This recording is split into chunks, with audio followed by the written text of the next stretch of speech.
Hi students, आइए हम लोग अब पढ़ते हैं एक्टिनाइड के बारे में। एफ ब्लॉक का एक्टिनाइड ये दूसरा सीरीज है। एफ ब्लॉक में पहला वीडियो हमने बनाया था, ये दूसरा वीडियो है। तो इसमें हम लोग एक्टिनाइड के बारे में पढ़ेंगे। एक्टिनाइड क्या होता है? आवर्त सारणी के तीसरे वर्ग और 7वें आवर्त के 14 तत्वों को एक्टिनाइड कहते हैं। फिर से समझिए, आवर्त सारणी के 7वें आवर्त और तीसरे वर्ग के 14 तत्वों को एक्टिनाइड कहते हैं। दूसरा पॉइंट याद रखेंगे आप, एक्टिनाइड इसका 89 होता है परमाणु क्रमांक। एक्टिनाइड के बाद थोरियम जिसका 90 होता है, थोरियम से लेकर के लॉरेंशियम जिसका होता है 103 तक। ठीक है, तो फिर से समझिए, एक्टिनाइड जिसका होता है 89, तो एक्टिनाइड के बाद थोरियम से लेकर लॉरेंशियम तक के 14 तत्वों को गुण एक्टिनाइड के गुणों से मिलते हैं, इसलिए इन्हें एक्टिनाइड कहते हैं। ऐसे कह लीजिए, या दूसरे शब्द में आप इसको ऐसे भी कर सकते हैं कि एक्टिनाइड के बाद परमाणु क्रमांक 90 से 103 तक के तत्वों के गुण, 90 से 103 तक के 14 तत्वों के गुण एक्टिनाइड से समानता रखते हैं, इसलिए इन्हें एक्टिनाइड कहते हैं। अब अगला पॉइंट हम लोग समझेंगे इसका इलेक्ट्रॉनिक विन्यास। तो इलेक्ट्रॉनिक विन्यास में इस प्रकार से इसका होता है, देखिए 5, अच्छा अंतिम इलेक्ट्रॉन देखिए 5f उपकोष में भरा जाता है, तो इसलिए एक्टिनाइड को जो है 5f श्रेणी भी कहते हैं। तो इसका सामान्य इलेक्ट्रॉनिक विन्यास होगा 5f, 1 से लेकर के 14 तक इलेक्ट्रॉन इसमें हो सकता है। 5 के बाद 6d, इसमें देखिए केवल एक तत्व होता है जिसमें 2 इलेक्ट्रॉन होता है, बाकी 0 से 1 तक ही होता है, तो 0 से 2 तक हमको लिखना पड़ेगा। अब इसके बाद 7s2, ये सामान्य इलेक्ट्रॉनिक विन्यास होता है एक्टिनाइड का, और इसको 5f श्रेणी भी कहते हैं। 3 पॉइंट ये हमारा हो गया। चौथा ऐसे करके भी लिख सकते हैं कि इसे 5f श्रेणी भी कहते हैं।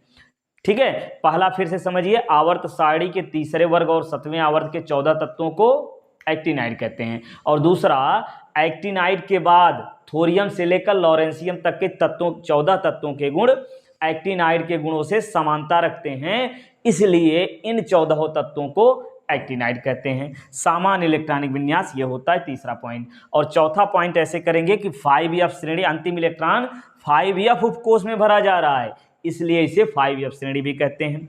अब एक चीज और इसमें समझिए कि इसमें इसके इलेक्ट्रॉनिक विन्यास में अनियमितता पाई जाती है। क्या पाई जाती है? अनियमितता, मतलब इलेक्ट्रॉन कभी F में कभी D में पहुंच जाता है ना। क्यों ऐसा होता है? क्योंकि 5F और 6D की ऊर्जा लगभग समान होती है, इसलिए इसमें जो है अपवाद अधिक होते हैं, इलेक्ट्रॉनिक विन्यास में अनियमितताएं पाई जाती हैं। अब अगला पॉइंट हम लोग समझेंगे ऑक्सीकरण अवस्था। तो एक्टिनाइड की ऑक्सीकरण अवस्था देखिए, जैसे हमने पढ़ा था लैंथेनाइड में ऑक्सीकरण अवस्था कितनी थी? +3, है ना। +3 के अलावा 2 और 4 ऑक्सीकरण अवस्था प्रदर्शित करता था। और ये आपका एक्टिनाइड, ये एक्टिनाइड +3 ऑक्सीकरण अवस्था सभी प्रदर्शित करते हैं, सभी +3 ऑक्सीकरण अवस्था प्रदर्शित करते हैं। जैसे यदि नहीं समझ पा रहे हैं आप ऑक्सीकरण अवस्था, तो ऐसे समझिए, जैसे ये जानते हैं ना कि Fe पर +2 चार्ज होता है, मतलब +2 ऑक्सीकरण अवस्था प्रदर्शित कर रहा है। साथ ही साथ Fe पर +3 चार्ज भी होता है, इसका मतलब +3 ऑक्सीकरण अवस्था प्रदर्शित करता है। तो इसी प्रकार से एक्टिनाइड आपका जो है ये प्लस, सभी एक्टिनाइड तत्व, जितने एक्टिनाइड तत्व हैं सभी +3 ऑक्सीकरण अवस्था प्रदर्शित करते हैं। ठीक है, और इसके अलावा +2, +4, +5, +6 और +7 ऑक्सीकरण अवस्था भी प्रदर्शित करते हैं। तो ये हो गया हमारा ऑक्सीकरण अवस्था। अब इसके बाद इसमें जान लेते हैं कि एक्टिनाइड में जितने भी तत्व हैं, जितने भी तत्व हैं सभी रेडियो एक्टिव हैं, सभी रेडियो एक्टिव तत्व हैं। एक्टिनाइड तत्व जितने भी हैं लैंथेनाइड की तरह ये भी चांदी के समान चमकदार होता है। अगला पॉइंट याद रखेंगे, इसके घनत्व और इसकी कठोरता अधिक होती है। ठीक, घनत्व और कठोरता अधिक होती है। अब सबसे इंपॉर्टेंट टॉपिक इसका एक्टिनाइड संकुचन समझेंगे हम। एक्टिनाइड संकुचन क्या भाई? जब बाएं से दाएं, ठीक उसी प्रकार से है जैसे लैंथेनाइड संकुचन था। एक्टिनाइड संकुचन देखो, दोनों तुलना करके आप पढ़ेंगे तो आसानी से याद रहेगा। एक्टिनाइड संकुचन क्या है? जब बाएं से दाएं और जैसे जैसे जाएंगे एक्टिनाइड श्रेणी में, तो क्या होता है कि बाहरी कोश में इलेक्ट्रॉनों की संख्या बढ़ती है, और जब बाहरी कोश में इलेक्ट्रॉन संख्या बढ़ती है, नाभिकीय आकर्षण बढ़ जाता है, आकार कम हो जाता है। ठीक। और साथ ही साथ 4f 5f उपकोष में इलेक्ट्रॉन की संख्या बढ़ने से परिरक्षण प्रभाव भी बढ़ता है। परिरक्षण प्रभाव करता क्या है? आकार को बढ़ाता है। लेकिन 5f का परिरक्षण प्रभाव कम होता है। किसका अधिक होता है? यस का सबसे ज्यादा, पी का उससे कम, डी का और कम, एफ का सबसे कम होता है। तो 5f उपकोष के इलेक्ट्रॉन के परिरक्षण प्रभाव दुर्बल होता है, इसलिए ये आकार को बढ़ा नहीं पाता है।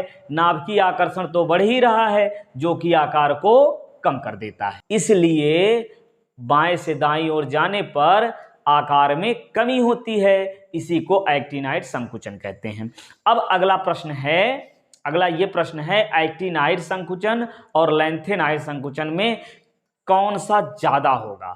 कौन ज्यादा संकुचित होगा, मतलब ज्यादा आकार किसमें कम होगा? बताइए क्या होगा। देखिए एक्टिनाइड संकुचन जो होगा, एक्टिनाइड में देखिए आपका है ये 4f, ध्यान समझिए भाई। एक्टिनाइड में कौन है आपका? ये लैंथेनाइड संकुचन 4f उपकोष के कारण हो रहा है और एक्टिनाइड संकुचन 5f उपकोष के कारण हो रहा है। परिरक्षण प्रभाव किसका ज्यादा होता है भाई? ने बताया s का सबसे ज्यादा, p का उससे कम, d का और कम, f का सबसे कम होता है। तो f का कम है और 4f का 5f से भी कम होगा, है कि नहीं? 4f का परिरक्षण प्रभाव 5f से अधिक होगा, है ना। तो जब 4f का परिरक्षण प्रभाव 5f से अधिक होगा तो ये आकार को क्या करेगा? बढ़ा देगा। परिरक्षण प्रभाव बढ़ाता है ना आकार को, तो ये परिरक्षण प्रभाव को 5f की अपेक्षा अधिक बढ़ाएगा। ये कम बढ़ा पाएगा और जब कम बढ़ा पाएगा तो आकार जो है यहाँ ज्यादा संकुचित होगा। इसलिए एक्टिनाइड संकुचन जो है वो लैंथेनाइड संकुचन की अपेक्षा अधिक होता है। एक्टिनाइड संकुचन लैंथेनाइड संकुचन की अपेक्षा अधिक होता है, ठीक है। अयुग्मित इलेक्ट्रॉन पाए जाने के कारण ये क्या होते हैं? अनुचुंबकीय और रंगीन होते हैं। अयुग्मित इलेक्ट्रॉन पाए जाते हैं ना, अयुग्मित इलेक्ट्रॉन पाए जाने के कारण ये अनुचुंबकीय और रंगीन होते हैं। और देखिए इनसे इलेक्ट्रॉन निकालना आसान है, मतलब इलेक्ट्रॉन को निकालने के लिए जितनी ऊर्जा लगती है वही आयनन विभव है। तो बताइए आयनन विभव कम होगा ज्यादा होगा? इलेक्ट्रॉन निकालने के लिए जो ऊर्जा लगेगी भाई, ये आसानी से इलेक्ट्रॉन निकाल देंगे, अयुग्मित है ना। तो इलेक्ट्रॉन को निकालने के लिए कम ऊर्जा लगी, इसलिए आयनन विभव भी इसका कम होता है। अब इलेक्ट्रॉन आसानी से निकाल देंगे तो ये धात्विक गुण इसमें आ जाएगा। तो ये प्रबल धातुएं होती हैं। इलेक्ट्रॉन निकाल रहे हैं, इसका मतलब किसी को इलेक्ट्रॉन दे रहे हैं, जो इलेक्ट्रॉन लेगा उसका अपचयन होगा, यानी ये अपचायक हो गए, ठीक है। ये प्रबल अपचायक होते हैं। इलेक्ट्रॉन निकाल रहे हैं तो कोई इलेक्ट्रॉन ले रहा है, मतलब इनकी सक्रियता भी ज्यादा है, ये अधिक क्रियाशील होते हैं। तो एक लाइन में समझिए, आयनन विभव अधिक होता है, प्रबल धातु होते हैं, प्रबल अपचायक होते हैं, क्रियाशीलता इनकी अधिक होती है। ये सारे पॉइंट अच्छे से याद रखिए। इसके बाद हम समझेंगे इसका उपयोग। एक्टिनाइड तत्वों में ये आपका यूरेनियम और थोरियम जो है, इसका उपयोग नाभिकीय भट्ठी और परमाणु भट्ठी में, नाभिकीय रिएक्टर कहिए, भट्ठी नहीं, नाभिकीय रिएक्टर और परमाणु भट्ठी में इसका उपयोग होता है। किसका? यूरेनियम और थोरियम का। यूरेनियम और थोरियम का उपयोग नाभिकीय रिएक्टर और परमाणु भट्ठी में होता है।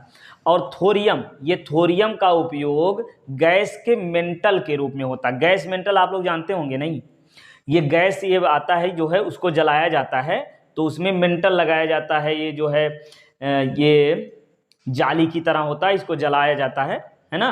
तो गैस मेंटल बनाने में थोरियम का उपयोग होता है। और थोरियम का तो आजकल उपयोग कैंसर के इलाज में भी हो रहा है।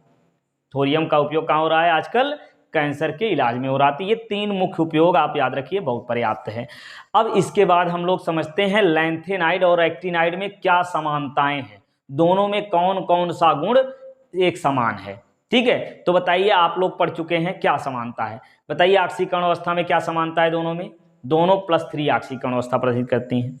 लैंथेनाइड एक्टिनाइड दोनों +3 ऑक्सीकरण अवस्था प्रदर्शित करती हैं और दोनों में अयुग्मित इलेक्ट्रॉन पाए जाते हैं। और अयुग्मित इलेक्ट्रॉन पाए जाने के कारण अनुचुंबकीय और धन आयन इनके रंगीन होते हैं, अनुचुंबकीय और रंगीन होता है, ठीक है। अगली पॉइंट हम समझेंगे कि देखिए धन विद्युतीय लक्षण दोनों में अधिक होता है, दोनों में धन विद्युतीय लक्षण होते हैं, ऐसे कहिए दोनों में धन विद्युतीय लक्षण होते हैं। और जब धन विद्युतीय लक्षण होते हैं तो ये अपचायक भी होगा, ये प्रबल अपचायक होते हैं, दोनों प्रबल अपचायक होते हैं। देखिए संकुचन और आकुंचन दोनों में था। लैंथेनाइड और एक्टिनाइड में क्या था? संकुचन और आकुंचन। तो ये दोनों में समानताएं हो गई हैं।